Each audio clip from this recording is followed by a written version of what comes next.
ನೋಡಿ ನಮ್ಮ motivational speaker ಸೌಸಿಟಿ ಕನ್ನಡಿಗ ಅವರೀಗ ಪೇಂಟರ್ ಆಗಿಬಿಟ್ಟಿದ್ದಾರೆ. ಪೇಂಟರ್ ಏನಪ್ಪ ಅರ್ಥ ಇದು? ಮಳೆಗಾಲ ಸ್ಟಾರ್ಟ್ ಆಯ್ತು, ಇನ್ನೇನು ವ್ಯವಸ್ಥೆ ಮಾಡ್ಕೊಳೋದು ಬೇಡವಾ ಏನು? ಮಳೆಗಾಲಕ್ಕೂ ಈ ಬ್ಲ್ಯಾಕ್ ಪೇಂಟ್ಗೂ ಏನಯ್ಯ ಸಂಬಂಧ? ಬ್ಲ್ಯಾಕ್ ಪೇಂಟ್ ಇದು ಪರ್ಮನೆಂಟ್ ವಾಟರ್ ಲೀಕೇಜಿಗೆ ಸೊಲ್ಯೂಷನ್ ಇದು.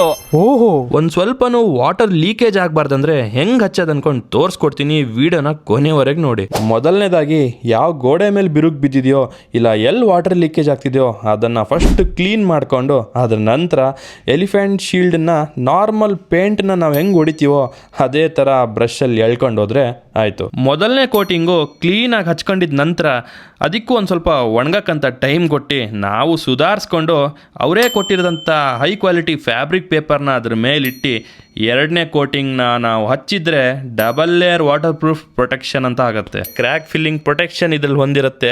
ಇದ್ರ ಜೊತೆಗೆ ಹೈ ಸ್ಟ್ರೆಚಬಿಲಿಟಿ ಟೆಕ್ನಾಲಜಿ ಸಹ ಇವ್ರು ಯೂಸ್ ಮಾಡಿರ್ತಾರೆ. ವಾತಾವರಣ ಸಿಕ್ಕಾಪಟ್ಟೆ ಮಳೆ, ಚಳಿ, ಬಿಸಿಲು, ಗಾಳಿ ಯಾವುದೇ ಇದ್ರು ಇದನ್ನ ತಡೆಯುತ್ತೆ. ಮನೆ ಟೆರೆಸ್ಸು, ಬಾತ್ರೂಮು, ವಾಲ್ಸು, ಪೈಪು, ಜಾಯಿಂಟ್ಸು ಎಲ್ಲೇ ವಾಟರ್ ಲೀಕೇಜ್ ಇದ್ರು ಇದೇ ಅದಕ್ಕೆ ಪರಿಹಾರ. ಲೀಕೇಜ್ ಶುರುವಾಗಿದ ನಂತರ ಪರಿಹಾರ ಹುಡ್ಕೊಳೋದ್ಕಿಂತ ಲೀಕೇಜೇ ಆಗಬಾರ್ದು ಅನ್ಕೊಂಡು ಫಸ್ಟೇ ಸುರಕ್ಷತೆ ಮಾಡಿಟ್ಕೊಳೋದು ಎಷ್ಟೋ ಉತ್ತಮ. ಲಿಂಕ್ ಅನ್ಕೊಂಡು ಕಮೆಂಟ್ ಮಾಡಿ. ಎಲಿಫೆಂಟ್ ಶೀಲ್ಡ್ ಡೀಟೇಲ್ಸು ಮೆಸೇಜ್ ಮೂಲಕ ನಾನೇ ನಿಮಗೆ ಕಳಿಸ್ಕೊಡ್ತೀನಿ.